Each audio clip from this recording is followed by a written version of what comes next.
Alors, j'ai l'impression que tout le monde a un peu sa définition du roman graphique. La mienne, ça va être principalement sur le format, on va dire.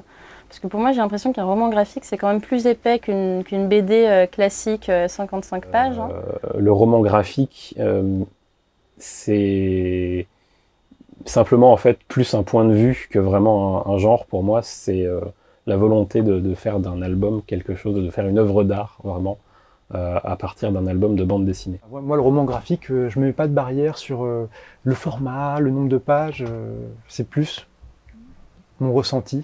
Le roman graphique peut-être, si on doit le distinguer de la BD, comme c'est des paginations plus longues, ça permet aussi de rentrer dans une espèce de narration plus lente et plus psychologique peut-être. Il y a dans la BD classique souvent pas énormément de dimensions relationnelles, de dimensions psychologiques, en tout cas pas autant que dans le roman graphique. Et dans le roman graphique, je sais pas, on va beaucoup plus loin là-dedans, et donc on est dans un roman, voilà, et pas seulement dans un scénario. Si je devais faire une différence, ce serait peut-être plus au niveau format, entre le format classique BD franco-belge et le format un peu plus épais. C'est sur ça que je ferais la différence entre les deux. Et pour moi, ça reste de la bande dessinée en fait. Comme vous pouvez le remarquer, chacun a sa propre définition du roman graphique. Pour mieux comprendre d'où vient ce terme, soyons sympas, rembobinons.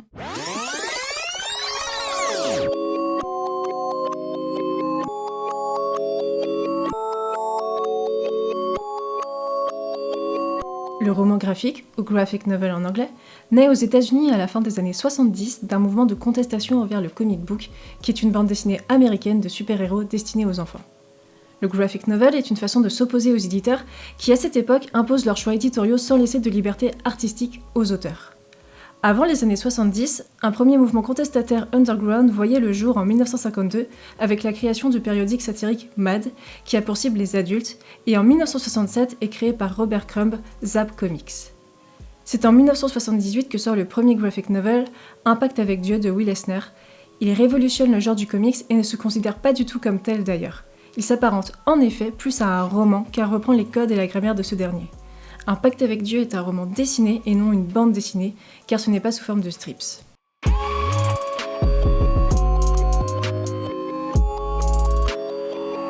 Will Eisner, c'est vraiment le père fondateur du roman graphique. Il a une très longue carrière. Il a commencé dans les publications de strips et de feuilletons policiers avec le Spirit, qui est une œuvre monumentale, dès les années 40. Et dans les années 70, pour justement proposer autre chose, parce qu'il avait, je pense à un moment de sa carrière où il avait envie après des années passées à dessiner le Spirit, il a eu envie d'explorer d'autres voies. Il s'est lancé dans le roman graphique avec Un pacte avec Dieu, une œuvre assez incroyable que moi j'ai découverte, je crois, vers 2005-2006, donc longtemps après sa parution, et qui décrit le quotidien d'habitants de Brooklyn. Donc c'était totalement différent de ce qui se faisait jusqu'à présent, parce qu'il aborde vraiment des sujets très matures, très adultes, et c'est pour ça d'ailleurs qu'il avait donné la dénomination de roman graphique à cet ouvrage, puisqu'il y parle de sexe, de religion, d'argent. C'est vraiment la comédie humaine à Brooklyn. Pour donner une idée en fait de l'influence, de l'importance de Will Eisner sur le format BD aux États-Unis, il faut savoir que dans les années 80 a été créée une cérémonie destinée à récompenser les plus belles œuvres de la BD américaine chaque année, qui s'intitule tout simplement les Eisner Awards. En 1986 et 1987 sortent respectivement Watchmen et The Dark Knight Returns de Alan Moore et Frank Miller. Ces deux ouvrages marquent un tournant dans le genre du comics, puisque ce sont tous les deux des récits de super-héros pour adultes. Pour la première fois, on a des super-héros qui se questionnent sur le sens de la vie, qui ne sont pas totalement invincibles, comme on a eu l'habitude de le voir depuis toujours dans le comics de super-héros. Donc c'est vraiment un grand coup de balai sur tout ce qui pouvait exister avant et qui va marquer jusqu'à aujourd'hui l'histoire des super-héros. D'ailleurs, la fameuse trilogie de Nolan consacrée à Batman, elle est notamment inspirée du Dark Knight Returns de Frank Miller. Watchmen a été adapté en film, puis en série. Ça vous montre bien toute l'influence que ces séries différentes, novatrices, ont amené dans l'histoire du comics aux États-Unis. Le roman graphique fait entrer la bande dessinée dans les librairies aux États-Unis aux côtés des romans à la fin des années 80. Jusqu'alors, les comics étaient uniquement vendus dans des kiosques. En parallèle, en France, les bandes dessinées étaient publiées avant 1975 dans des revues périodiques comme Tintin ou Spirou, et cela sous forme sérielle. Puis les BD furent publiés sous la forme d'albums de 48 pages en couleur, les fameux 48 cc, 48 couleurs cartonnées. Est-ce que je peux vous renseigner? Non, je regardais un petit peu ce que vous avez.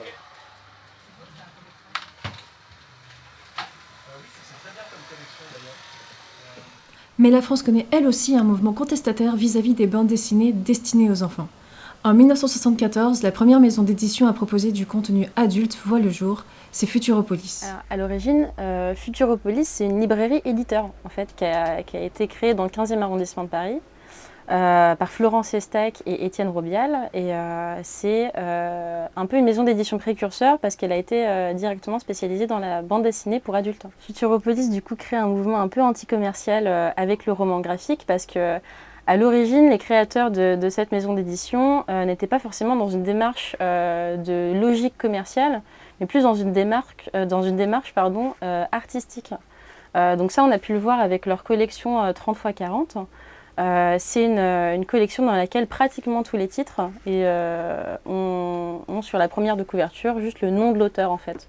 Donc, par exemple, ça va être le cas de La véritable histoire de soldats inconnus de Tardy, ou alors de Pâte à mousse de Calvo. Tout ça, c'est pour éviter de mettre le personnage au-dessus de l'auteur. Et même si la maison d'édition se fait racheter en 87 par Gallimard, elle aura quand même eu le mérite d'influencer des éditeurs comme l'Association par exemple, parce que pour la petite anecdote, l'Association, ça a été créé par des auteurs publiés chez Futuropolis. Donc on va quand même avoir Lewis Trondheim, David B, Jean-Christophe Menu et tant d'autres. Donc c'est quand même des grands noms de la BD, quoi. Futuropolis renaît grâce à Antoine Gallimard et Mourad Boudjelal. Tous les deux, ils décident de redonner son autonomie à Futuropolis. Donc c'est comme ça que depuis 2004, on a énormément de super bonnes BD qui sont sorties, comme par exemple La Lune est blanche de Lepage. On va avoir Rebetiko de David Prudhomme, et ce que même Futuropolis considère comme étant son plus grand succès, Les Ignorants de Davodo. En parallèle de ce qui s'est passé aux États-Unis, le mouvement du roman graphique s'est également développé en France, à travers une œuvre que beaucoup d'entre vous connaissent, qui s'intitule La balade de la mère Salée d'Hugo Pratt.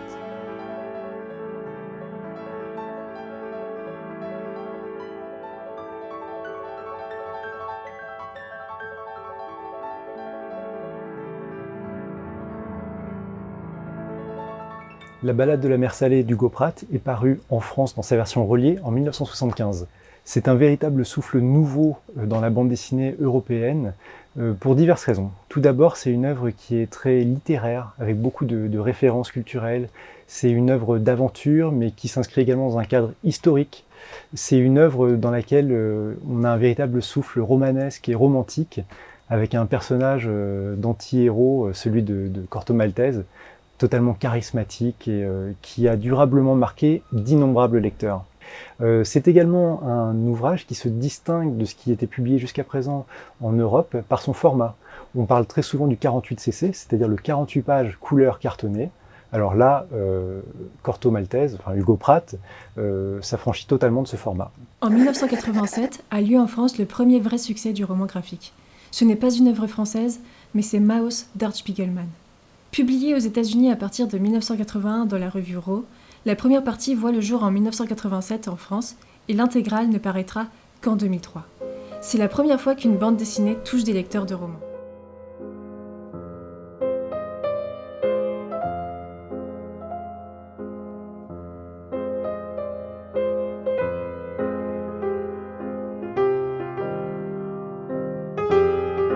Je vous parlais de ces œuvres comme La balade de la mère Salée que j'ai parfois mis du temps à appréhender, à lire et puis vraiment à digérer cette lecture.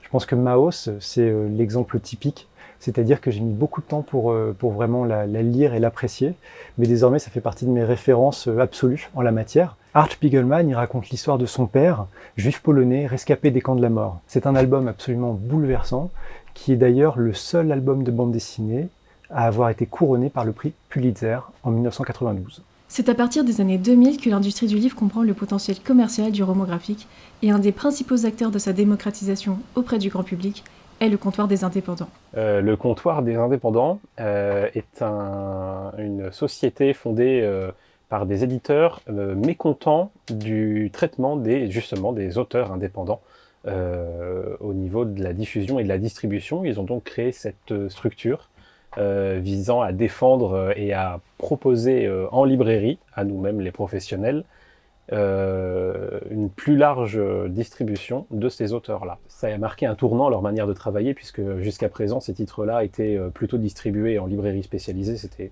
plutôt une affaire de connaisseurs.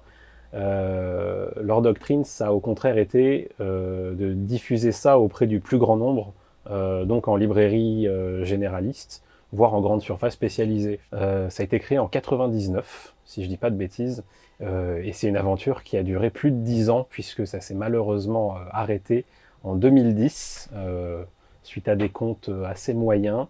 Et les éditeurs, alors les plus emblématiques éditeurs distribués et diffusés par le comptoir des indépendants, c'était l'Association, c'était Rackham, Ça et Là notamment, pour ne citer que.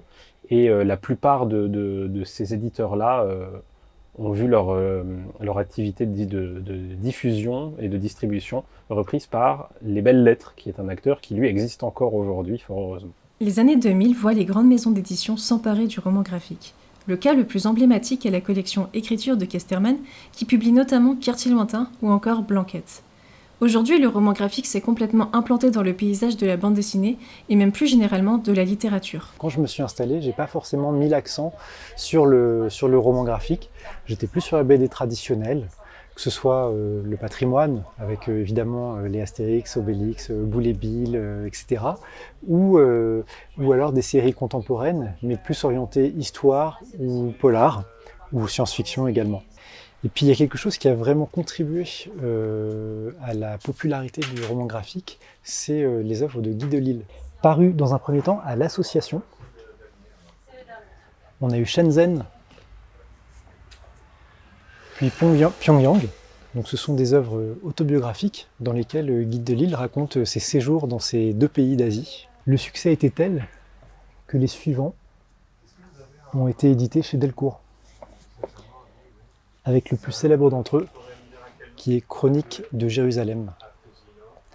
Chronique de Jérusalem, qui a décroché le Fauve d'Or à Angoulême. Et c'est ça qui a vraiment, je dirais, fait exploser la popularité des œuvres de Guy Delisle, et donc contribué aussi à celle du roman graphique par la même occasion.